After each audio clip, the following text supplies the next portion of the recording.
You are now listening to the RSL Show on KSL Sports, Utah's largest sports network. Your number one source for everything Real Salt Lake. Utah's number one rated Real Salt Lake podcast.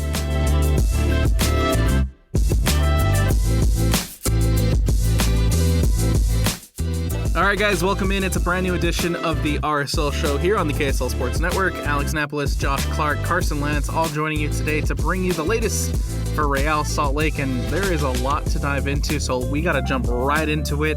Last Friday, Josh, you and I were there. Ownership change. We talked about it a little bit on the last show, but it is official, and we were there at the press conference. The Larry H. Miller Group and Larry H. Miller Sports Plus Entertainment is taking over ownership for Real Salt Lake. They are buying out the SEG Media Group, SEG Entertainment Group. Ryan Smith no longer a part of the organization, and David Blitzer staying on as minority owner. But it is now Larry H. Miller. They are the owners. Josh, we were there. What's your feelings? What's your sentiments? How are you taking this new ownership change for Real Salt Lake? Yeah, it's really going to be hard to say, right? You know, it's a pageant, the first, introduction. So yes. It's a lot of lip service for now. So we can, hold them accountable to that lip service, essentially. I don't think we can really expect, big changes from them until summer. Right? They can't really do anything now. I absolutely hate that the sale happened, less than a week before deadline day, right? Yeah, not the best timing, man. Right, and I think that, has a big part to do with this window. But, overall, it's fine. It's another group of billionaires. I just hope they treat the club correctly. The only thing that's weird to me, man, is like, it's got to just be the love of sports in Utah, right? There's really no reason to buy Real Salt Lake. You could easily sell the franchise and move it elsewhere. So they absolutely could. Right. So it's just like, it's refreshing that we have ownership that is willing to keep it in Utah. And hopefully, I mean, I think it's to a point now where it's pretty solidified and it'd be really hard to move. But I need the ownership group to really solidify that, right? To make us a team that isn't talked about being moved. Right. And it's not like there's ever rumors of it, but it could easily happen. Easily. Yeah. Carson, I believe you were watching the live stream and you were kind of watching from a distance. What are your takeaways? What'd you find interesting from that press conference with the Larry H. Miller Group on Friday? I thought it was really interesting, just like the group of people that showed up. You had Spencer Cox, you had obviously, I'm trying to remember his name. Why can't Don Garber? Yeah, I forget that guy's name all the time because I just I have mixed feelings about that guy. And then I just feel like you had a lot of people in the Utah community. You had like three apostles of the LDS Church there. They have a really big impact on the Utah community, and it just feels like the Larry H. Miller Group have kind of brought together this group of people who have a vision for the club a little bit, for RSL and the Royals.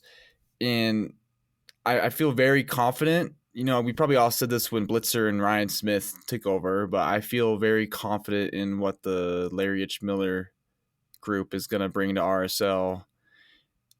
And I'm not disappointed in it. I think Ryan Smith kind of fell off a little bit, with the hockey team coming around, and I don't blame him.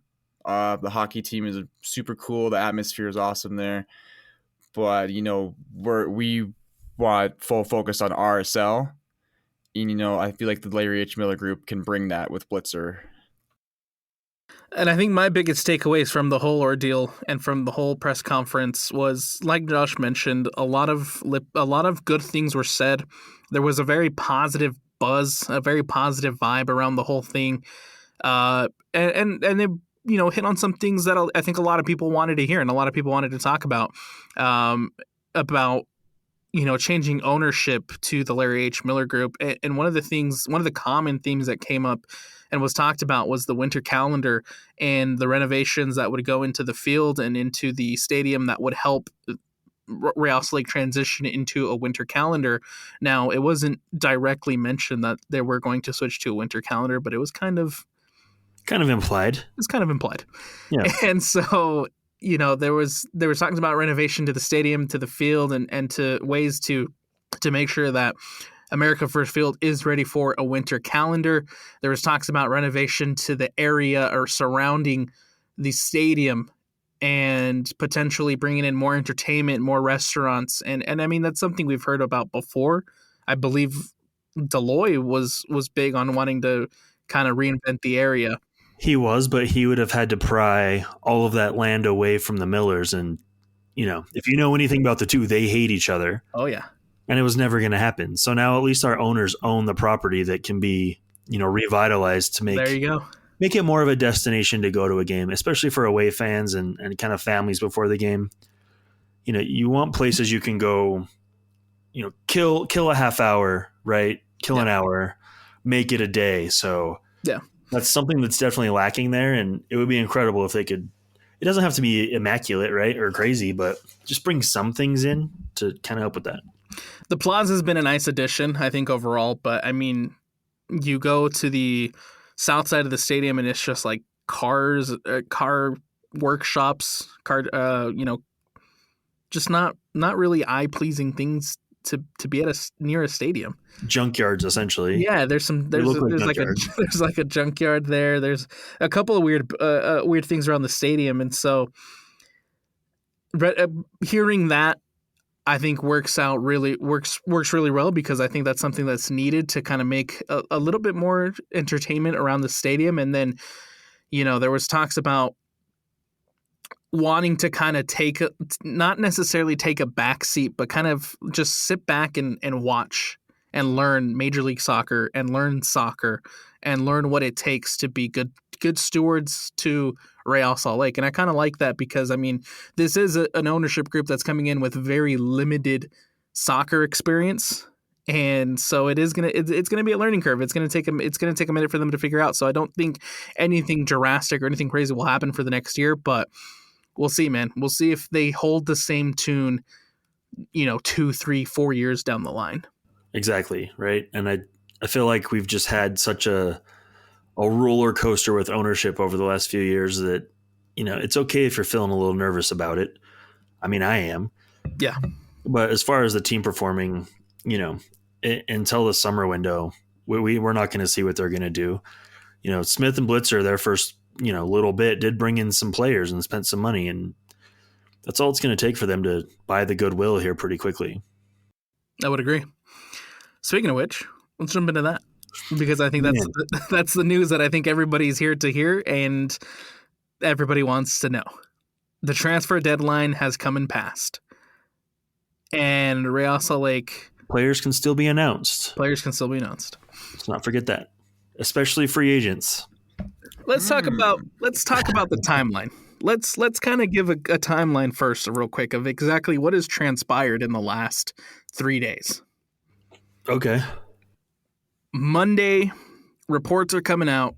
Robert Bosnick is done. It's a done deal. It's gonna happen. Documents. He's had his medical. He was on his way for medicals. It was basically done and dusted. It just needed to be signed. Medicals needed to be passed, etc., etc. Comes in on Monday. Tuesday, he's at the facility figuring out medical stuff. That's all passed and ready to roll. Documents are there ready to be signed. But then Boa Vista, you human beings, how dare you come back and ask for, what was it? 300K more? How dare you? Well, but that's I mean, there's how many rumors now about what actually transpired. All right, a lot of finger pointing, but hey, I'm just gonna kind of go out on a limb here. It sucks we didn't get him, right? He was kind of an unsure anyway. So I'm kind of glad we didn't pay that club any money. That just learning about that club, no one should be doing business with them. Oh yeah. Right. So in a way, I'm actually kind of happy it fell through. And what Josh is referring to is Monday, along with the report that Real Salt Lake is basically done and with Bosnick, and that's a move that's going to happen. Monday, it comes out that Boavista still hasn't paid FC Dallas. Boavista still hasn't paid Feyenoord for Robert Bosnick. Right. And it comes out that they still haven't paid Albert Ellis, who was a longtime Houston guy, very good Honduran soccer player. And so now there's just drama on top of drama on top of drama. Oh, and let's not forget that they came in and tried to add a bunch of stipulations to Real Salt Lake when it's like you're a club who hasn't paid any of your transfer fees. You haven't paid any of your bills, and yet you're trying to come after us for more money? And for a guy you haven't paid for yet? You have no room to make these demands, buddy. You haven't paid for the player you're selling. Oh my gosh. So for me, I obviously don't understand how FIFA works, but how are they being allowed to register players? Exactly. Where's FIFA? I swear they had like a transfer ban too, like in the summer, not too long ago. I think they did, man. I think they did. I think the Portuguese Federation came in and was like, "Hey, we're going to put the hammer down on you because you haven't paid your bills." They shouldn't even be allowed to sell. That's ridiculous. They should be allowed to sell, but they shouldn't be allowed to buy, you know? Well, you shouldn't be allowed to sell a player you haven't paid for yet. Which is ridiculous too. We should be negotiating with Feyenoord. Like we're FIFA's too busy on making these FIFA World Cup competitions during the summer for extra games for teams to play for $1 billion rather than investigating clubs like Boavista that are just trying to beg for more money, like from a team like Real Salt Lake, which is absolutely ridiculous. Yeah, like this is not the team to beg for money from. And then to throw even more wrenches into what's already been a messy transfer negotiation, you have FC Dallas who's going to the league and saying if Real Salt Lake buys this guy, they should be paying us the money, not to Boavista. Which I would have no problem with. I wouldn't either. Yeah, I wouldn't either. Sign the paper, have him fly in. Don't pay him. Yeah. What are they going to do? It's insane, man. As soon as all this started to come into light and as soon as all this started to happen, I think by Tuesday afternoon, I was informed and I was told Bosnick probably isn't going to happen. Yeah, it's too bad. It's too bad. He could have been the next big thing here, I guess, but it's too bad. There was just too much happening. Too much going on, too much drama involved in this transfer. And I think, there was people in the front office at Real Salt Lake who I think got kind of fed up at that point. And honestly, props to them for not caving. Yes. I will say that. I will say that. Props to Real Salt Lake for not caving, not giving into these silly demands by Boavista, not giving in to changing the transfer fee last minute, right before the documents are signed, and standing your ground. Good on Real Salt Lake. However, poor on Real Salt Lake to put all your eggs into this basket and not have some sort of contingency, not have some sort of backup plan. As far as DP goes. Sure. As far as DP goes. Yeah. Was he even worth like a DP though? Like, was that really worth a DP spot? No. I still don't think so. Though, is we put all this drama and time and effort into a guy that I feel like wasn't even DP worthy. But at the same time, let's say that Real Salt Lake had already budgeted out what they wanted to spend on a DP. They put $2 million down on the table and said, this is what we want to do for a DP. There's not really much big DP caliber players that you can really bring in at $2 million, especially in the winter window. Yeah, exactly. Which is why we've gotten what we've gotten. I think that's why we're here, man. I think the positive that comes from this, though, is now instead of putting all their eggs in the one basket for Bosnick, we have to wait till the summer transfer window to scout out a DP9, which I feel like there's a negative and a positive, but now we can get a for sure, hey, we actually want this DP9. But at the same time, Chicho's been gone since January. It's now April 24th, and you had plenty of time to scout another DP. Yeah, and so that's another negative now. Right, but then also factor in the ownership change. I'm sure this has been in the works for a while, right? And no one's going to spend money until that's done. I think that's the biggest thing that's impacted all this, right? Is the fact that, because I mean, I'm at the stadium Friday, hearing people talk and getting some of these interviews, and I'm getting, notifications on my phone from people coming in and telling me, hey, there's actually, now that this whole ownership thing has been kind of resolved, there is actually a player that Real Salt Lake is very interested in, and that's Robert Bosnick. And then shortly after, the reports come out from Bogart, and we're all in. I'm all in at this point, because it's very clear that Real Salt Lake need help in the attack. Yeah, I was fully prepared to welcome Bosnick, and absolutely he would become a great player. I trust the scouting department to find us a DP9, and I was hoping Bosnick would be that guy. And he's only 25 years old, and he hasn't even reached his full potential yet. And I feel like that's a perfect guy to bring into the MLS and hopefully compete for, top goal scorer, and then rejuvenate his career, and then maybe get a move back to Europe. But now Boa Vista has totally just fricked that up. And yeah, man, his career, I feel bad for him. His career is like all over the place now. How awkward is it for him to have to now fly back to Portugal and go back and play with a team that's about to be relegated and have that conversation with the front office at Boa Vista, man? I would love to be a fly on the wall for that conversation. Yep. That seems like such a terrible situation to go back to. What do you do? Nothing we can do. Nothing we can do. And look, I know that there was a lot of concerns about 4 goals in 28 or however many games he's had this season. But I mean, like Carson said, 25-year-old coming into Major League Soccer, there's room for growth there. There's room for potential. And I was excited about that potential. Yeah. And now we probably won't ever see it. I'd rather be excited about that potential for a GAM-TAM player than a DP. There you go. Or a U22.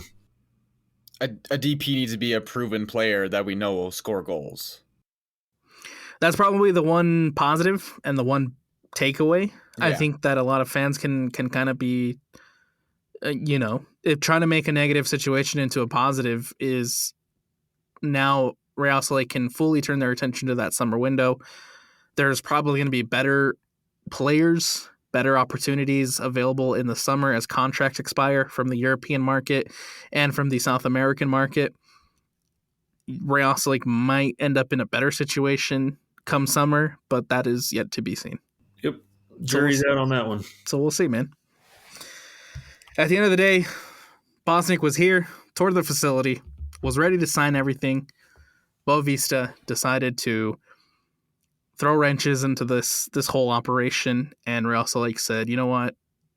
I think we're going to pass. And so they do. That's a long play ride back to Portugal. Oh, yeah. In turn, though, that turns into Real Salt Lake turning to plan B, plan C, plan D, whatever you want to call it at this point. But Willy Agada back on the table because Sporting Kansas City also made a deadline move, and they brought Santiago Munoz from Santos Laguna on loan. He is a striker. That means Willy Agada falls deeper in their already packed depth, I guess. I don't know if that's the right word because they haven't really scored much this season. But anyway, Willy Agada gets brought over to Real Salt Lake. It is a GAM deal. So it's awesome to see 1.2 million in GAM from Chicho Arango quickly turned into 500K of GAM for Willy Agada. Yeah. Yeah, that's just written Anderson Julio replacement all over it. That has desperate written all over it. Carson? Yeah, yep. I'm trying to be positive here. But yes, it's desperate. Listen, if he can come in, score 10 goals, it's a job. And we need bodies in that position, right? At least there's now a body there we can hopefully rely on a little more. I think he's clearly probably the starter right away. I would agree. But yeah, I think the real sour taste though from all of us, it's not the player itself, but it's the team he came from. Yeah. But you have to remember, Kyle Beckerman played for who? Colorado Rapids. Pablo played for who? Colorado Rapids. Nab Orchers. Colorado Rapids. Chris Wingert. Colorado Rapids. The list goes on. Goes on. So, I mean, my hope now is he comes here, shuts all the fans up in SKC that wanted him gone, right? Scores a penalty versus SKC. That would be sick. Let's not have him take penalties. Yeah, let's not do the case. Let's skip on that one. Let's not do the case. But he's also 25. Bosnick and him are the same age. Right, but and yes, to that point, Agada knows how to play in the MLS. There you go. He has done great jobs in seasons past, right? Like, if he can hit 10 goals, we'll love him. Do you think Piol hits 10 goals this year? Do you think Ajago hits 10 goals this year? Not hitting 10 goals, but Piol might. Piol might, but like Agada, that's going to get confusing. Yes. Agada's proven he can do that in MLS, right? So he could. You might not have to worry about the name too much because it looks like Ajago's found himself a spot with the Monarchs. Yeah, wild. Pointless spot on the Monarchs. He's taking playing time away from young kids that need to develop. Yeah, I don't love it either. I didn't love the Monarchs lineup against LAFC. I get it. Lineup, but I get it. I'm with Carson on this one a bit. Some of your academy guys had just played a really long tournament. They won it, and then you got to give Mr. Prove Me Wrong. Want to give some guys some time to recoup. Some of these younger guys some time to recoup, and so guys like Nelson, guys like Wolf, guys like Lachlan, who really haven't seen that much playing time this season. Give them time. Give them some time at the Monarchs. As long as those three, that's the only time, right? But right. Ajago playing there is concerning. This is my thought about that Monarchs game, though. Okay, this game was embarrassing, but Griffin Dillon was the highest ranked player, and he's not on a first team contract he deserves. Wolf and Lachlan had flashes without any results, but honestly, Owen Anderson looked better than both of them. These are notes I taken, by the way. But also, Ajago should be waived. That's I expect. Can't waive him right now. You have no bodies. Honestly, he thinks running between the CBs is all a center forward does. But I am quoting this from my good friend David Dillman, who watches Monarchs games as much as I do. Shout out David. But David's a realist, and that's why I like David, and I couldn't agree more with him. And I also went on to point out that it was pissing me off how we had guys like Wolf, Lachlan Brook, and Ajago. I like Nelson Palacio, so I'm not going to go after him. But they are taking crucial minutes away from young guys who need to develop.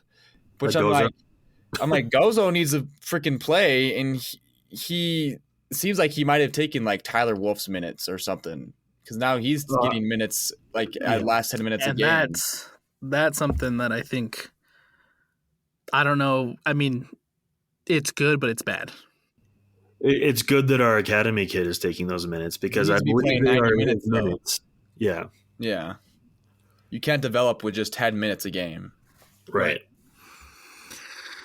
Before we get too far away, I mean, we already have, but before we get too far away, we still need to talk about the transfer deadline, because there's a big loose end too. Is that where you're going? There's a huge loose end that still needs to be talked about, and it's that Real Salt Lake can still purchase players who are free agents, who are not attached to clubs. And in the middle of all this chaos, in the middle of everything that's going on with Bosnick, in the middle of everything that's going on with, Real Salt Lake potentially signing Willy Agada, hidden in one of the reports, hidden in the fine print of these reports, Johnny Russell makes an appearance. And Johnny Russell is said to have toured the facilities, is said to have been here watching, looking at the club, and is now said to be the final addition of this window. It hasn't been announced yet at the time of this recording, but I do anticipate that to come out very, very soon, that Johnny Russell is a member of Real Salt Lake. It makes me want to vomit, but I get it. And I think it's kind of a good signing.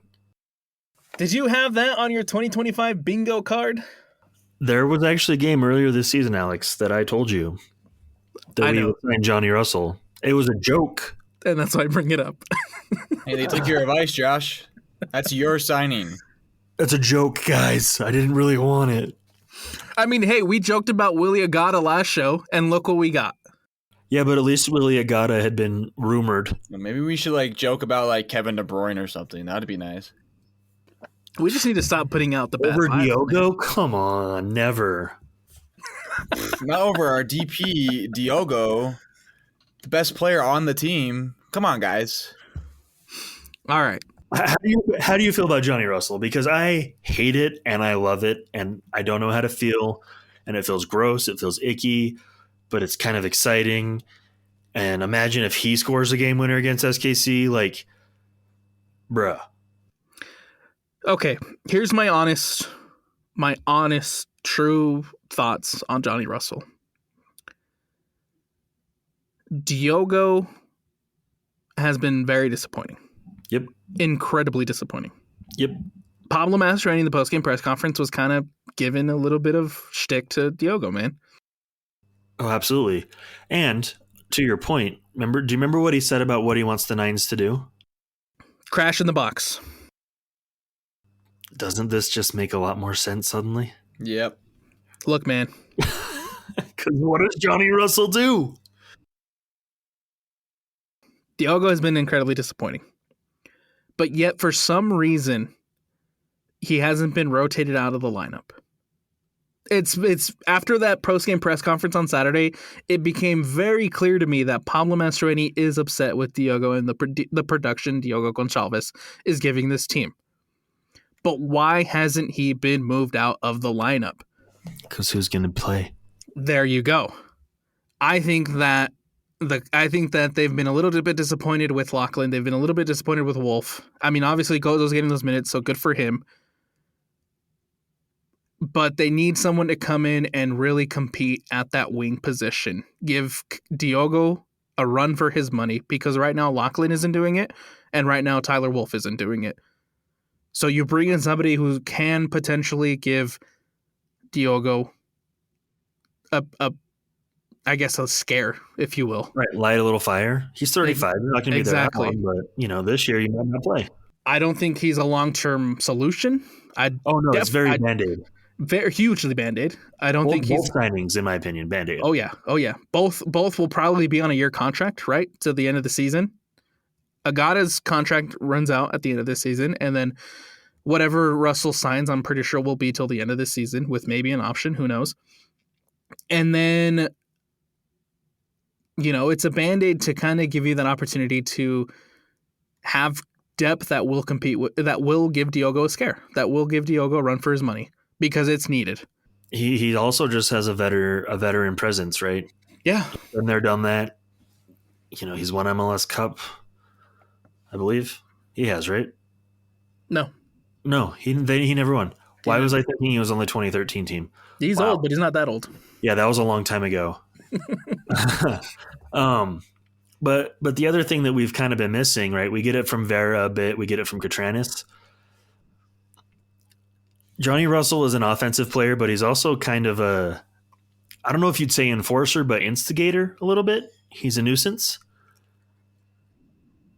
Yes, he's that. Yeah. And you know how when we talk about we wish he was our. Yeah. Now we get that for a little bit, and I think RSL needs that a little bit. I think I would agree with that too. They need some bite, and he's going to bring you some bite, unless he's been sent here to, perform poorly by SKC. Go sign with them. A double agent. Yeah, double agent. But no, I do think this is a good, very temporary move. Yes. I think he's going to come in and like I said, he's going to give Diogo a run for his money. And then if, the performances from Diogo start to improve, we'll probably see Russell 10, 15, 20 minutes a game. And then from there, we'll see. I think this kind of brings me back to a couple episodes ago when we were talking about locker room and having a leader and someone like Katranis, like Josh said. And I think Johnny Russell is kind of that guy. no nonsense type of dude, older veteran guy, and I feel like he can come into this locker room and kind of change things a little bit. I'm excited to see his relationship with Katranis, though. I think that'll be fun. Could be some interesting link-up play. It's gross, but it's tasty. You know? I know. We'll Talking see. about it kind of makes me a little bit excited about it. I'm not going to lie. Yeah. I mean, it still has to happen. I'm excited Anything to see can the beard. happen. I'm excited to see the beard. Yep. How long is it going to take for us to get the SKC taste out of our mouths for both Agada and for Russell? I mean, one goal will make us happy. Yeah. You hit a game winner and you're one of us suddenly, right? Just be better than the strikers we have right now and Gonsalves, and we'll be fine. All right. We're already 30 minutes into this show, and we haven't even gotten to the brunt of what we need to talk about with the game and Luna, but we'll get there. Prior to, though, I do want to bring up an overlook and an overview now that the window is closed. Every player that left and every player that was brought in, and we're going to grade the window overall for our lovely Real Salt Lake. Out, Bonilla, Chang, Farnsworth, Gomez, Holt, Yakison, Benji Michel, Hasil Orozco, Paul, Delance Pierre, Rubio Rubin, Marcelo Silva, Anderson Julio, Matt Crooks, Chicho Arango, Gavin Beavers, Kevin Lambert on loan, Andrew Brody, and Elias Manuel. How do we even have a team left? That's a lot of turnover, man. It's a lot of guys. It's a lot of turnover. And in turn, you bring in Tyler Wolf, Forster Ajago, we'll skip Manuel, Sam Junka, Kobe Henry, Mason Steiduhar, Owen Anderson, who signed a homegrown, Aiden Herzakani, who signed a homegrown, Omar Marquez, Villa, who signed homegrowns, Rafa Cabral, Ari Pule, Farnsworth, who was re-signed, Kirk Vliet from the draft, Barea from the draft, and Willy Agada in a trade with Sporting Kansas City. Carson, grade the winter window. Oh, you're putting me on the spot just like that. Yeah, man. I mean, we've made a lot of good, potential, good future signings. You know, you brought in. Let's not count homegrowns. So leave them out. Oh, okay. So no, okay. Guys that are playing now that are impacting the team now. Let's grade it off that. Oh, it's just so bad. I'm gonna say D. I'm gonna be honest. Josh? If it wasn't for Cabral, It would be an F. I'm going D+ because of Cabral. D+ with Cabral. Yeah. Cabral on his own is an A grade for me. Big fan. But the overall window and as far as rebuilding the team and what's, been shown to this point by these players. Yeah. Nah, D+. I mean, look, you go back to the end of the season, right after the Minnesota elimination, where, the announcements are made of contract options, and for the most part, I mean, we talked about it on the show. As far as who was picked up and who was retained, I liked it. I liked what we were keeping. I liked what we were giving away. There was a lot of, I mean, we said it, dead weight on the roster that moved on. But it's been a very poor way to reconstruct this roster. Do you remember how many people disliked Matt Crooks? Yeah, man, and now he was apparently the cog that kept everything together, man. Isn't it wild? That one alone, and I know that's not the club's fault, right? That was a personal reasons move, but that one really hurt us. Yep. Really hurt us. He did more for our team on the field than people thought, Yeah, well, 100%. He did a lot more than Diogo does. Well, and that's the thing, too, is Diogo's supposed to come in and he's supposed to replace that. but he hasn't. Well, he never took over for Crooks at the end of last season. Yeah. Nope. Crooks did the He never things got that time he over wanted to do. Right. He dropped and run the ball back. Did lots of running. You know, a lot of people, some reason, a lot of soccer players don't like to run. They don't. Like you are a professional soccer player, and your job is literally to pass the ball and run with the ball. I mean, it's still early in the season, and there's still time for things to come around. But I think that there is a lot more that should be demanded from Tyler Wolff. I think there's a lot more that needs to be demanded from Forster Ajago. I think there's a lot that needs to be demanded still from Sam Junka. And Ari Piol. All of them, except Cabral, in my opinion. Yeah, man. The fact that, Tyler Wolff was brought in to essentially be your guy off the bench and be that replacement, but what is he brought? Lachlan Burke has shown... Chang brought more than Tyler Wolff has. And that says a lot. This window has been massively disappointing for Real Salt Lake from a replacement standpoint. Yeah, there's definitely a lot of potential in the replacements that LeBron. Absolutely. Take off. I think Brooke could be great. Barrera could be good. Maybe. We'll see. Toronto kind of soured me on him a little bit, but there is a lot of potential in this class. Don't get me wrong. Yes. But as far as replacing what was here, it's not really touching it. And you're starting to see it on the field. Oh, yeah. You're really starting to see it on the field. I remember when Ajago scored those 2 goals and then Piol came on and scored those goals, and people were talking about how maybe we didn't need a Chicha replacement. But what have they done? What have they done since? Nothing. Gotten a red card. Played for the Monarchs. It's been a disappointing window for Real Salt Lake. Yep. And there's a lot of I think that there's a lot of work that needs to be done this summer, especially if we don't start seeing performances from a Wolf, from a Junka, a Junka's going to be there no matter what. He's a role player. It's Junka. The club loves him already, but I do think you need to be demanding more from Wolf. I didn't say we did. I said the club. Oh, okay. We need to see Brooke get minutes. We need to see more from Brooke. We need to see more from Dominic Markchuk, man. Yeah. His form has dropped off a significant amount. So did Gomez's, though, before it went skyrocketed. So one can hope, man. But at the same time, who's he putting the ball into? Well, and here's the thing, too, is we go back now to the Johnny Russell, pickup, and Johnny Russell's also a guy who can compete with Dominic, right? Yeah. Russell's a guy who can play on both the left and the right wings.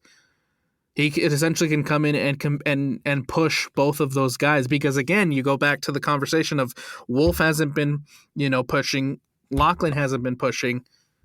This guy can come in and push both of them. Yep. And I think that's the biggest positive you can take away from Donnie Russell. The biggest positive you can take away from the transfer deadline, you didn't get your DP9. You had a DP9 spot open. Let's use it in the summer.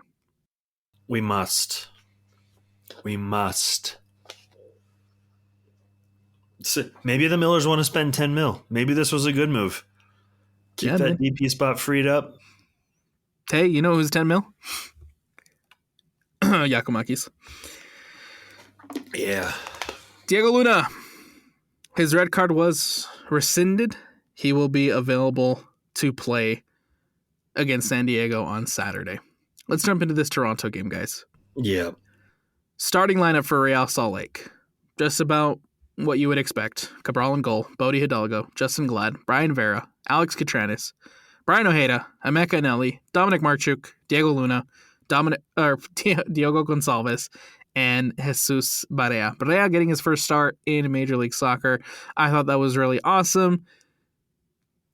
Didn't live up to the hype in this one. It was bad. And who knows, man? Bad. Who knows, man? Maybe, the Barea we saw against Nashville, very different from the Barea we saw against Toronto. No, it definitely looked like a guy getting his first start. Exactly. Just very unsure, right? He seemed nervous, man. Nervous, lost at times. Yeah. Didn't show well. Yeah. But can't really blame him. But, having him starting as your striker just kind of shows you where the club's at right now. That's really all there is to it. But that being said, this lineup, the starting 11, should have taken care of business. Against a Toronto team that had yet to win a game this season. I believe I called this one a trap game, good sir. And you were right. Yeah, unfortunately. First of all, 5 minutes in, Jesus Barea gets a good ball whipped in from Dominic. Can't get on the end of it, goes whiskering past, goes out for a goal kick. Moments after that, Toronto's Boston possession, out-possessing Real Salt Lake at home. And that's something I cannot stand. Yep. When a team is passing it behind the back, in your home ground, keeping the ball away from you, that's a problem. In turn, that leads to Real Salt Lake recovering the ball in the middle of the park, playing it back to Bodie Hidalgo, who makes a horrible mistake. Yep. And Toronto takes a 1-0 lead over Real Salt Lake. I'm gonna take Alex Katranis' advice here. It was the team's fault that happened. Yeah. No, what the hell, Bodie? Yeah, You were being the bigger man. No, I will, but like that was very unfortunate. Yeah. And any player doing that, we're gonna have to give a little bit of grief to, right? You can't make those mistakes right there. I know he's still looked at as a young player, but he's a young guy, but he's not a young player at this point. 23. Yeah, gotta be better, right? Especially against a Toronto team, and it just leads me into my belief in trap games. You're not fully locked in because this team doesn't matter, and then look what happens, right? I'm not saying that's what happened, but that's what happens in trap games. I'm still at the belief that Bodie's are by far our best right back, and actually, no. I think he's 23 years old. If say he was 20, maybe 19 years old, you could be like, all right, like he's young. Young players make mistakes, but no, Bodie's at that stage where he should start kind of being used to the MLS play by now and getting to the point where he's at his peak. Yeah. Carson. If he was a huge player, he'd be playing in the Champions League at this age, right? Yes. This is the age you have to be at your best. At this point, he is your best right back because he is your only right back. Yeah. Wait, don't forget about Philip Quinton, guys. Come on. Philip Quinton. He does a job. But no. I would say right now, right back is an actual area of concern. A huge concern. It's very concerning. I'm honestly surprised we didn't even look at right back as a position to get a player in at. The second you find out Javane Brown is out for the year, you should be on the market trying to find something to pick up in Major League Soccer. Even if it is a Band-Aid like Agada. How long until we see Emeka Nelly playing at right back? Not long. Would not be surprised if that happens. How long? We have Nelson, we have Caliscan, I guess. Right? We have Ruiz. We could make that sacrifice. I mean, if Bodie doesn't step it up and starts putting in some good performances, they're gonna do it. It's totally gonna happen. I'm gonna go a different direction. You're gonna play Noel Caliscan there? No. Emeka Nelly stays in the midfield, but the second he's healthy and ready to roll, I think Kobe Henry will take that spot. I think so too. That's definitely a possibility as well. I think Kobe Henry will end up taking that right back position. We've seen him play it a couple times before. He played it pretty well. And I think if Bodie, ultimately I want Bodie to, step up and be the Bodie that we thought Bodie was going to be this season, right? Yeah, he needs someone to push him. Just like Dominic. Yeah, there you go. That could be it. I do think I would really like and would really hope for Brody to step it up and be the right back that we all thought he was going to be this season. But if that's not the case, I think Kobe Henry is a guy who can step up and really make that position his, if need be. There we go. Yeah. Do you regret Andrew Brody leaving? No. I don't either. No, I don't either. Carson? No comment. See, look, he's better than us. Oh, okay. Brody Hidalgo, not the best of nights, not the best of performances. There was a couple times, too, where the ball was on that wing that he was defending, and there was Toronto players who got by him. They were picking on him. They were as soon as he made that mistake, they were absolutely picking on him. Yep. Because, I mean, and that's kind of what I meant when I asked Katranis that question. Like, I didn't mean to single out Bodie, and I felt really bad doing it afterwards. But I asked him because, like, it was clear that Toronto noticed that after the mistake, he was kind of in his head. And so they targeted him. They attacked that wing. And so I wanted to know what the veteran players were, telling him, yeah, because they're going to come after you now. Yeah. Yeah. And that's what I wanted to do with that. I didn't mean to single him out. And that's so, right. That was a very intense presser. It was. Sorry, buddy. It's okay. Let's move on to the craziest incident of the night. 60. Okay, first though, before this happens, Brian Vera and Insigne tussle up. Vera goes and chest Insigne off the ball. Insigne didn't like that. Temper's already starting to begin to flare. Tucked in Vera, man. Love him. The gentleman is incredible. Give me everything about Tucked in Vera. Loving it. A few moments later, though, that play leads directly to a corner kick that Toronto plays in. Luna and Petrata get tangled up in the box. Luna gets up, stands over the player, and is sent off. And everyone is very confused. Incredibly confused. Look, Josh, I'm going to be honest, man. At first look, I said it to you.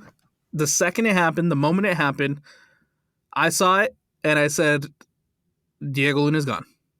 Right, because it looked like he kicks out. It looks like he kicked out, and it looks like he stomped. Which is what the referee saw at first. Right. Fine. Right? It looked a little sus. But what happens in this day and age when, oh, sir. Isn't there some kind of technology? He may not have kicked him at all. His feet may have just been stuck. How do we go about this? Isn't there some sort of technology on the field that you can like go over and walk over to and look at to make sure that you made the right call? I think there is a VAR or something. Never heard of it. Yeah, but there's a thing called an ego. Yes, which we're seeing a lot of this year. What is happening with these Major League Soccer refs, man? I don't know. Pro refs suck. It's not just. I want to make this extremely, extremely clear to everybody. It is not just Real Salt Lake. No, I think there were 10 coaches and/or players on Saturday questioning the referee. Alone. Just on Saturday. Pro this season has been atrocious across the entire league, and I'm glad not only Alex Katranis is finally coming up and saying something about it, but you also have Phil Neville who's going on it. You also have Diego Chara who's going on it. And I mean, how long has Chara been in this league, man? And he's never once said anything controversial. Right. He's never spoken. Exactly, man. And now you have Chara in front of the media asking for refs to be better. Just don't lose the ego. Check it at the door. Like Katrana said, and like everyone's always preached, you do not want to remember the referee's name. Ever. No. Ever. Or do you want, people in the media, podcasts, whoever, talking about the referee and not the game? Yeah, man. It's a problem. Because to be called over to the screen, and I'm going to say he didn't overturn it because of his ego. There's no other reason, right? That's not okay. That's not okay. Look, they haven't released the video for this instance yet. But you go back and you watch the Nashville video from last week where Lovitz and Marksuk get tangled up. Lovitz, elbows Marksuk, and the VAR, the official who's in the ear of the center ref, says you should probably go take a look at this. I think it's a red card. Center official goes over to the screen, reviews it, checks it, and says, no, he's just turning. No. Because I'm the center official, and what I say is final. Uh-huh. Thanks for costing the 3 points. And it's happening across the league, man. Yep.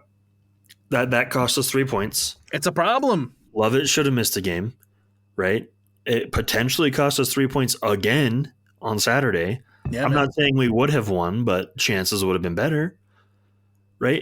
It's hurting teams. It's hurting teams in the standings because you're too proud to say, oh, yeah, that looked bad at first, but it wasn't that bad, or that didn't look that bad at first, but yeah, that's a red card, right? And you gotta have some sort of morality, right? It's not just. I mean, obviously, the laws are written the way that they are, and the rules are written the way that they are to, help you make the best decisions. But at the same time, you got to have some sort of morality and some sort of good judgment to make the right call. I say that because in the FC Cincinnati game, oh boy, this one against this is probably even worse than the Luna situation. 100% is worse than the Luna situation. In the Chicago game, you have an official, whether intentional or not, tripping a Chicago player that was contesting the ball. Ball's loose, and it leads directly to a Cincy counterattack, and Cincinnati score. And the goal is upheld. And they lose. Chicago ends up losing that game. What happened what year was it? What happened a couple years ago when the same thing happens in an LAFC game? LAFC end up winning that game versus Vancouver, and Sartini's banned 6 games because they didn't like the criticism on the ref. Yeah. When it clearly should not have been a goal. Right. And I think, with the Luna reversal in particular, maybe pros feeling that pressure, right? Because everyone's pissed now. Oh yeah. It's not just us. It's a league-wide thing. Yep. And I'm honest, one or two bad calls. It's many. Yeah. I'm so tired of it, dude. I'm honestly, I don't know if shocked is the right word, but I am surprised that ultimately they did say, hey, look, you know what? We messed up, and we're going to take this red card away from Diego Luna. Yeah, I'm shocked. But thanks. Cool, we have him for San Diego, but we should be getting something in return, or in the instance of they released their findings and Lovett should have been sent off, okay, he's suspended the next game. Yeah. Right? Yeah. There needs to be a little more to it to make it right. Or at least buffer the pain a little bit. Right. And the official who, made the wrong call on the field and had his decision overturned by an independent panel, nothing's going to happen to him. No. At most, they won't be scheduled for 2 weeks, and then they'll and even if something does happen to him, we probably will never find out about it because that's never made public. Nope. He is on an assignment, by the way, this weekend. No miss assignment for our guy Sergi. It's too bad. And yeah, no account. I mean, that's as much as accountability, I guess, as you'll get from the whole situation. It's ridiculous, man. Yeah. Carson, man, you've been awfully quiet. I'm sorry. We were very passionate about what we're talking about over here. And so I apologize. But if you want to come in here and give us your thoughts, man. Hey, when you guys get in your zone, I just learned to listen and let you guys talk it out. Because it's it makes us feel better. It's like back and forth. It's like ping pong. Like you can't interrupt that flow. It's beautiful to listen to. But I think pro referee situation is absolutely ridiculous, and the fact that RSL has gone 2-3 decisions against them the past couple games. All I can think about is that Nashville game where Lovitz should have been set off for the elbow on Markchuk, and he goes on and scores a goal right after that situation, and boom, we lost. Like, it's ridiculous. And then Diego Luna gets a red card, and while we're down 1-0 in a crucial home game, which shouldn't have been a crucial home game, we should have been beaten Toronto. Like, Toronto sucks. Yes. Trap game. And them for to go back, oh, here, like, we sorry, we made the wrong decision. Luna shouldn't have got a red card. Okay. We lost. We were a man down. Thanks for taking the red card away, but doesn't really do much. It sucks. It sucks. Hopefully Luna. Well, let's not also forget about Pujols going to VAR. Yep. Right? That's 3. It seems like it seems like when those reviews happen, and it seems like the video assistant referee saw something enough to say, hey, I think you made the wrong decision. You need to come take a look at it. But yet, in all 3 of those decisions that we've seen Real Salt Lake go through this year, the initial call stands from the center official. And that almost never happens. That's a problem. I guarantee this happens another once or twice this year at RSL. I would not doubt it. It will. I would not doubt it. After what we've seen this season, man, I truly don't doubt it. So frustrating. I hate that we're talking about the referee, but I'm glad we have Luna back for San Diego. That would be a huge loss had he not been available. I think it's already a huge loss, but just getting ahead of myself. You're getting ahead of yourself, man. Like, we still got some stuff to square away here with the Toronto game. Let me ask you this about the Toronto game. Sure. Had the red card been overturned, oh no, Diego Luna stays on the field. I don't think so either. No, they don't win. They don't win. Maybe a draw. Yes, I think probably a draw was in the cards with how much Real Salt Lake was attacking there at the end. I do think maybe there's a chance at a draw, but this was one of the things we need to square up with the Toronto game before we move on. Just because a call, changed the game in the 66th minute, they scored in the 8th. Yeah. How many opportunities did Real Salt Lake have, especially towards the end of that first half, to tie up the game, and they just couldn't convert. They couldn't find whether it was the final pass, the final shot. It's just off, man. It's poor. There you go. Poor.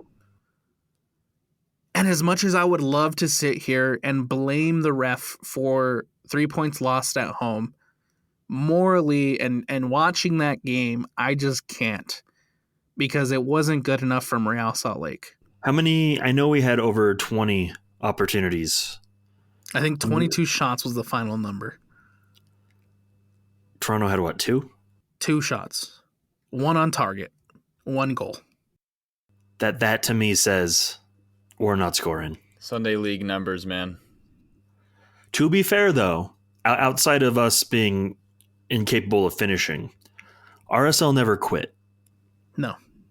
And I do appreciate that about them, right? They were going for it, right? They were dog tired after that.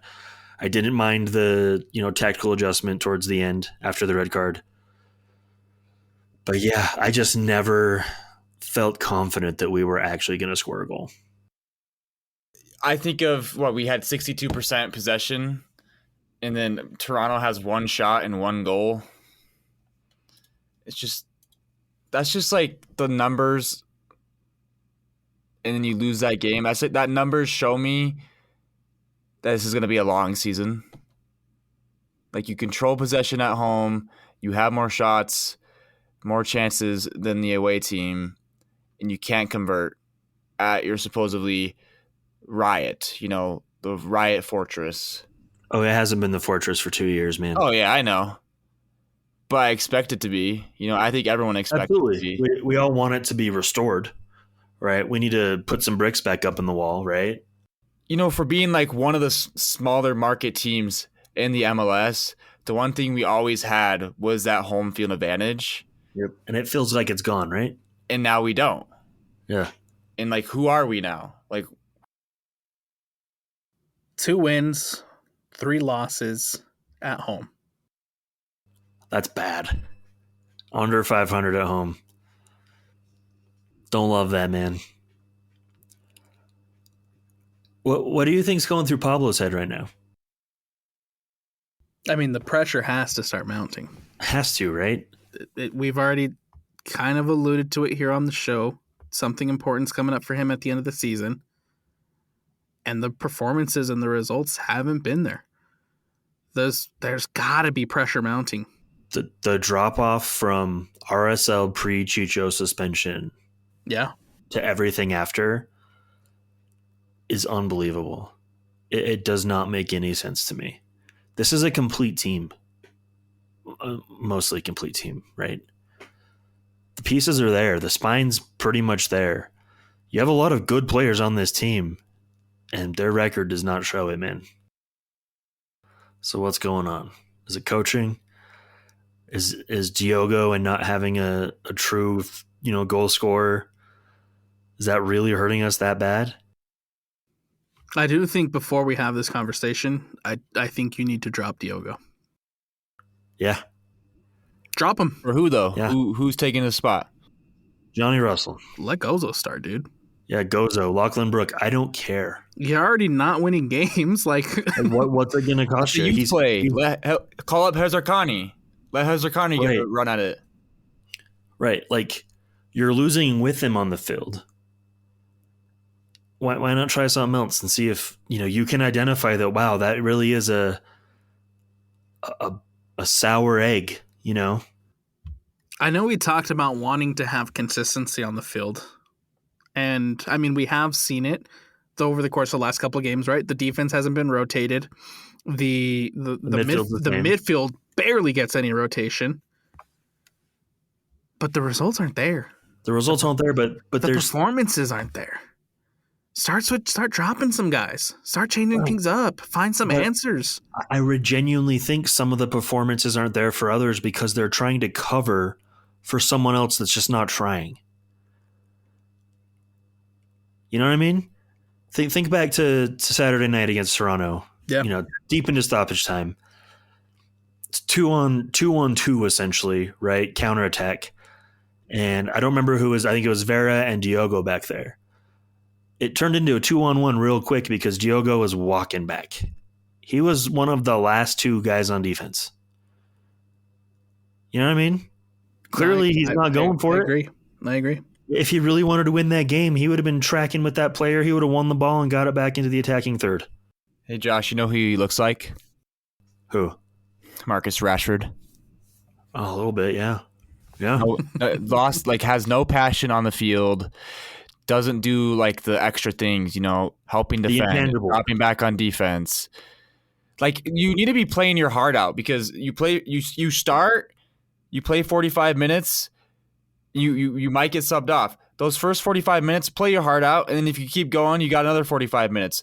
But you should be playing until you get taken off the field. You shouldn't be playing to the point where you're so bad you're taken off at halftime. It's Or in a better world, start loading up those goals and assists so you don't have to work that hard.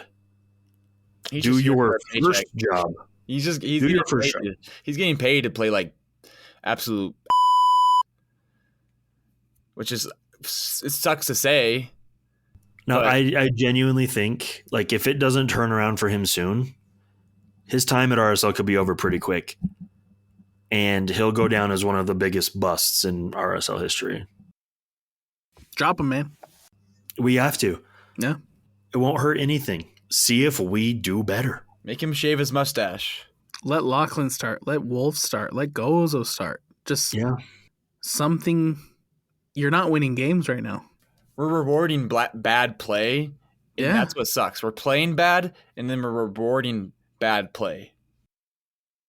Well, hopefully Johnny Russell is the guy to come in and force him out, right? Essentially. Also, though, if Johnny Russell is our starter by the summer, that's a huge issue. Unless he's banging in goals. If he's genuinely performing and and being Johnny Russell of 2022, 2023, then that's a different story. Then it's a different story. Then that's a different story. Would you really expect a 35-year-old to come in and find their old form? Not someone who was already kind of, watching SKC play last year. This was a guy who was losing his engine at the end of it, man. Yep. So, again, Band-Aid, but I hope it at least lights a flame in Diogo's ass. That's the hope, man. That's the hope. San Diego. The last time they played this team, that was a very tough game, bro. San Diego looked a good team. They were a good really team. did. It was press after press. It was, San Diego would come in and hold the high line and play a high press and win the ball in the middle of the park. Real Salt Lake would then counter and do the same thing. 2 sitters in that game that you absolutely missed that probably would have changed the trajectory of that match.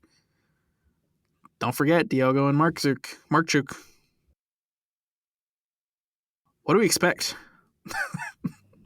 What do we expect from this one now? Heading to San Diego to take on the San Diego FC again. Disappointment. Well, yeah. I mean, what do you want us to expect?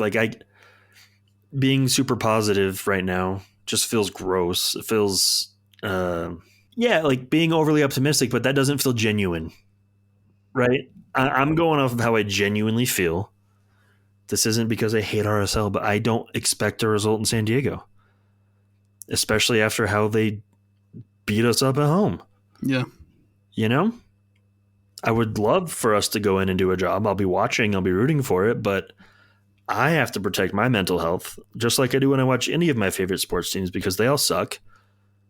And not have such a high expectation that it's going to ruin my night. So yeah, I don't expect much. I honestly would be happy if we score a goal, to be honest. I totally agree with everything Josh just said. I really expect disappointment. This team's just at the point where you don't know what we're going to get out of them. So who knows? Maybe Luna goes off for a hat trick versus San Diego. Maybe Agada goes off. Yeah, maybe literally anyone could decide to be like, hey, you know what? I'm scoring goals today. I'm tired of losing. And I wouldn't be surprised if that's Diego Luna. But you can't rely on Diego Luna to carry you every single game, especially when he has refs giving him unnecessary red cards out of nowhere.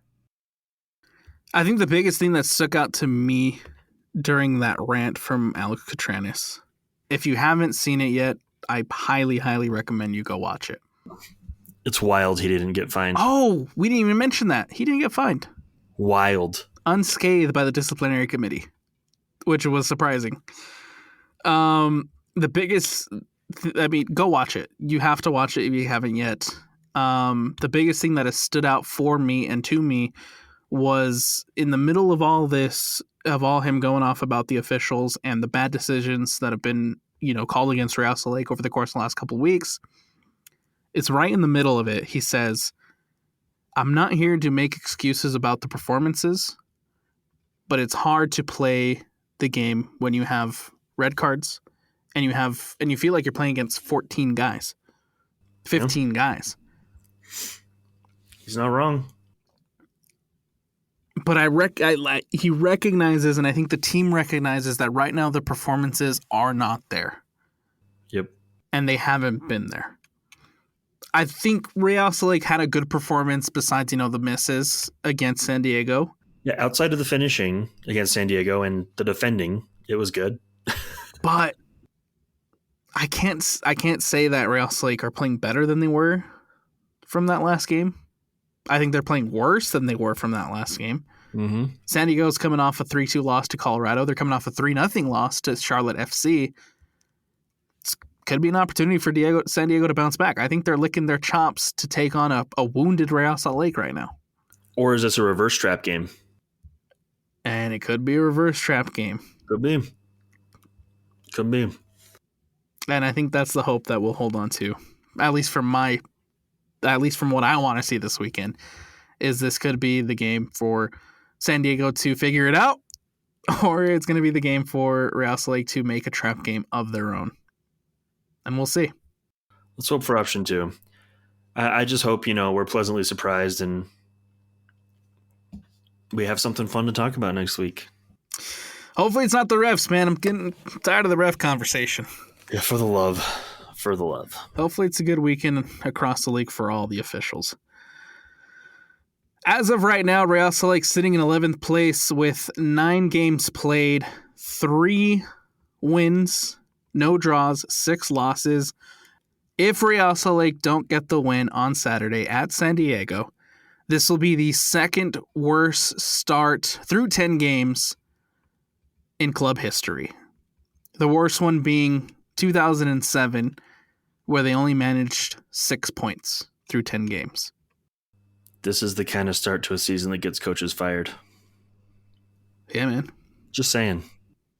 Real Salt Lake in the Western Conference right now, sitting in 11th place with 9 points on the season.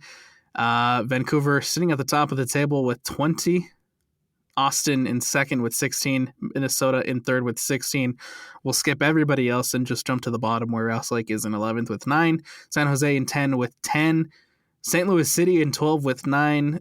Sporting Kansas City in 13 with 7. Houston 14 with 7. And the LA Galaxy in 15 with 3. Look, man.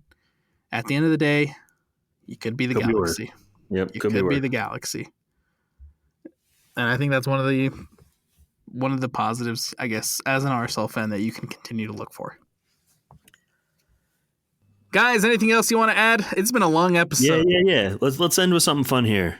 I want you guys 20 questions to guess the RSL player. Oh, okay. Let's do it. All right, first question. Who wants to go first? I'll go first. So you're going to give me 20 questions to guess the player? Together, you guys have 20 questions. Oh, okay. Easy. Yeah. Nationality. Northern Ireland. Can I guess? Yes. Johnny Steele. God. Dang it, that made that way too easy. Let me do another one. Oh my gosh. Okay.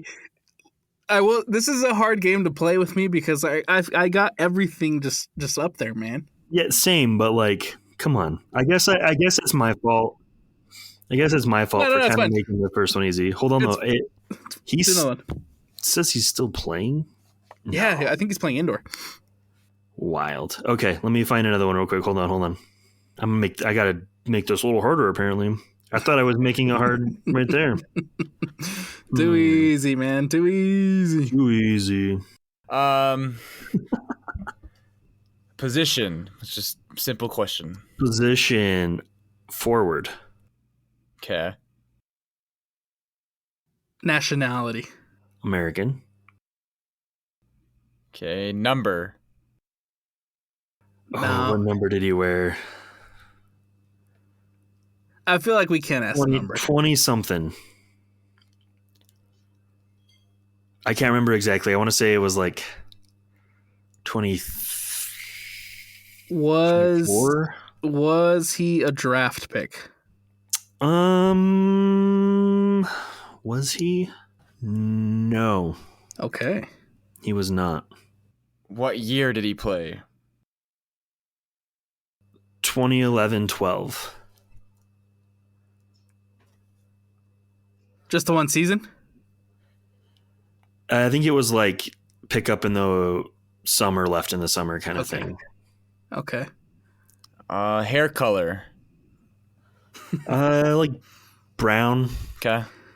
Is he a Salt Lake native? It is not Justin Braun. Okay. I was thinking Braun.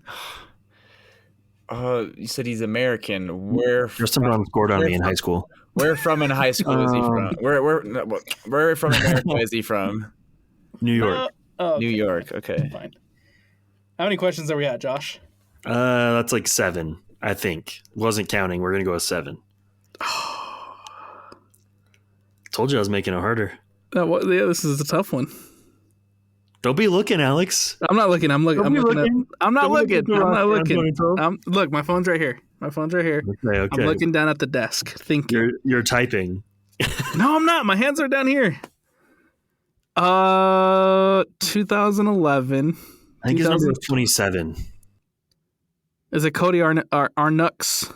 Yes, sir. Cody Arnaud. Ah! Yeah. Good job, Alex. There you go. I'm so freaking good.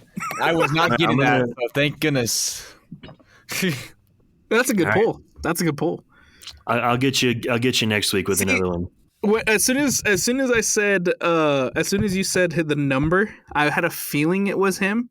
Yeah, numbers do the same thing for me. They like register it. But then I was like, I asked the draft question. I thought he was a draft pick, and so that's why I was like, I did too, but he wasn't.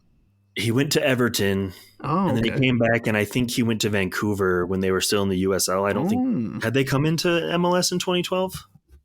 Maybe, I don't know. It kind of blends together. It would have been right at the beginning, right? Yeah. He only made 2 appearances for RSL. I loved him. I wish he would have gotten more playing time. I genuinely did. I thought he was. I loved that player for some reason. But yeah, good game. Good pull. Good pull, man. Good job. We'll probably do that more often. We'll try to find ways to, I guess, keep ourselves positive and keep ourselves feeling well, because it's been a tough season, man. Yep. And you know, we hope and we want Real Salt Lake to turn it around and to start winning some games. Winning fixes everything, Josh. It sure does. And so we'll find ways to keep the show entertaining. We're still a little light, you know. And with that, we'll conclude today's edition of the RSL Show. Josh, anything else you want to add before we wrap this one up, man? Stay salty, baby. Carson, anything else you want to add before we wrap this one up? Expect disappointment. And with that, thank you guys so much for following, for subscribing, for doing everything that you have to do to follow the RSL Show on the KSL Sports Network for the best RSL content. We'll talk to you guys next week following this San Diego game.